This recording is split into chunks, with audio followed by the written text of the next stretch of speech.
नमस्कार, आप देख रहे हैं बिहार अपडेट्स। मैं रंजीत कुमार। आज मेरे साथ आकाश गौरव जी हैं, समाज सेवी और अधिवक्ता है पटना हाईकोर्ट का। सर, जिस प्रकार से दिल्ली में से लेकर बिहार में सियासत चालू है, दिल्ली में केजरीवाल सरकार को लगातार ईडी और सीबीआई की तरफ से छापा पड़कर जेल भेज दिया गया। ऐसे में सर क्या कहेंगे? देखिए, जहाँ तक दिल्ली के मुख्यमंत्री केजरीवाल जी का सवाल है, तो आप जानते हैं कि एक न्यायिक प्रक्रिया के तहत ईडी ने अपने शक्तियों का प्रयोग करके उन्हें जेल भेजा है। अब ईडी का कन्विक्शन रेट का अर्थ होता है कि अगर किसी व्यक्ति को आप किसी मामले में ये बनाते हैं उसको अभियुक्त, तो उसमें कितने परसेंटेज व्यक्ति को आप सज़ा दिला पा रहे हैं। तो कन्विक्शन रेट काफ़ी लो है और ये थोड़ा एक आश्चर्य की बात लगती है कि चुनाव आते ही अचानक से ईडी की कार्रवाई इतनी तेज़ हो गई है। आपने देखा होगा, आप सांसद संजय सिंह को भी बेल मिला है। और जहाँ तक केजरीवाल जी का सवाल है, तो वही दिल्ली के शराब घोटाले में उनको ईडी के द्वारा अरेस्ट किया गया है। लेकिन इसमें आप अगर कुछ दिनों से, मतलब आप मैं कह लूँ 1-2 महीनों से भारत के न्यायपालिका का रुख आपने देखा होगा, तो भारत की न्यायपालिका का रुख थोड़ा ईडी के प्रति सख्त हुआ है। भारत के न्यायपालिका ने बहुत कंसर्न, मतलब एक तरह से एक चिंता जाहिर की है कि ईडी या जो भी जांच एजेंसीज है वो निष्पक्ष काम करे, क्योंकि कहीं ना कहीं लोगों में और एक आम जनता में एक धारणा बैठ गई है कि शायद कहीं ना कहीं इन एजेंसीज का दुरुपयोग हो रहा है, जो लोकतंत्र के लिए अच्छा नहीं है।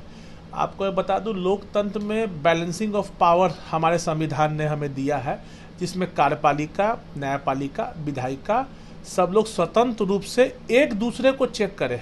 चेक एंड बैलेंस सिस्टम है कि ना कोई न्यायपालिका अपने हद को पार करे, ना विधायिका पार करे, ना कार्यपालिका पार करे। अगर कोई भी व्यक्ति अपने हद को पार कर रहा है तो ये लोकतंत्र के लिए नहीं अच्छा है, आम जनता के लिए नहीं अच्छा है। चुनाव आते ही जांच एजेंसियों की कार्रवाई तेज हो जाती है, क्या कहेंगे इस पर? देखिए, चुनाव आते ही जो जांच एजेंसियों की कार्रवाई तेज हो जाती है, तो जांच एजेंसियों को ये उनकी हो सकता है विवेक चुनाव आते ही बहुत जाग जाए, लेकिन हमारे हिसाब से फ्री एंड फेयर इलेक्शन होना चाहिए। जो दोषी है उनको सज़ा मिलना चाहिए।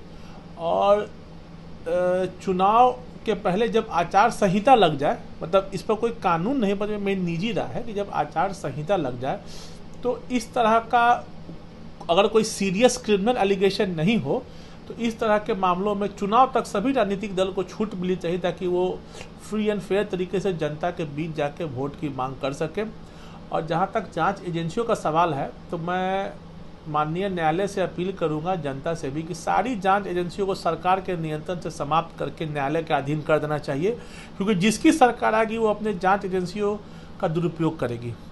और न्यायालय निष्पक्ष तरीके से हमेशा जांच करती है और न्याय का मंदिर है, और जनता को जब भी किसी मामला में न्याय चाहिए तो न्यायालय के पास जाती है, सरकार के पास नहीं जाती है। आपको कोई दिक्कत होगा तो आप कोर्ट जाएंगे, विधायक, एमपी, पार्षद के पास नहीं जाएंगे। तो उसी तरीक़ा से जांच एजेंसियों का भी जो संचालन है वो न्यायालय के हाथ में होना चाहिए, ताकि कोई भी सत्ता के नशे में चूर होकर कोई भी पार्टी, मैं किसी का नाम नहीं ले रहा हूँ, वो उसका दुरुपयोग ना कर सके, अभी चाहे भविष्य। मुख्यमंत्री अरविंद केजरीवाल जेल में बैठकर ही सरकार चला रहे, कितना सर जायज है? भारत के कानून में ये लिखा हुआ है कि इनोसेंट अंटिल प्रूवन गिल्टी, आप तब तक निर्दोष है जब तक आपका दोष साबित नहीं हो। तो दिल्ली हाई कोर्ट में याचिका दायर की गई थी कि अरविंद केजरीवाल को मुख्यमंत्री पद से हटाया जाए, लेकिन दिल्ली हाई कोर्ट ने उस याचिका को खारिज कर दिया है और कहा है कि ये हमारे अधिकार क्षेत्र में नहीं है कि किसी मुख्यमंत्री को हम हटा सके, ये काम कार्यपालिका का है। मतलब अरविंद केजरीवाल को अगर मुख्यमंत्री पद से आपको बर्खास्त करना है तो ये या तो केंद्र सरकार कर सकती है या वहाँ के एलजी कर सकते हैं। तो जब अगर कानून में उन्हें स्वतंत्रता है कि जब तक वो दोषी नहीं है तो अब जेल से वो सरकार चला सकते हैं। हाँ, जेल से सरकार चला तो टफ है, लेकिन इसके लिए वो माननीय न्यायालय से अनुमति लेंगे कि भाई हम सरकार कैसे चलाएं। सर, तो आप तो अधिवक्ता हैं सर, आपसे कानून के बारे में आपकी सारी जानकारी है, तो क्या जेल से सरकार चलाना उचित है या अनुचित है?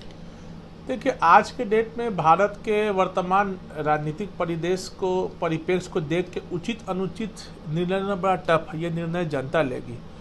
अब ऐसे तो कहा जाए, अंग्रेजों से आज़ादी के लिए भी महात्मा गांधी जेल गए, तो क्या उसको आप अनुचित कहेंगे?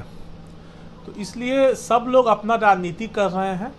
अब ये राजनीति का थोड़ा खेल गंदा हो गया है, इसीलिए इस पर टिप्पणी जनता अपने वोट के माध्यम से करेगी कि सही कौन है। आपने कोई भी जांच एजेंसी को न्यायालय के अधीन आना चाहिए। आप देखते रहे बिहार अपडेट, तब तक के लिए नमस्कार।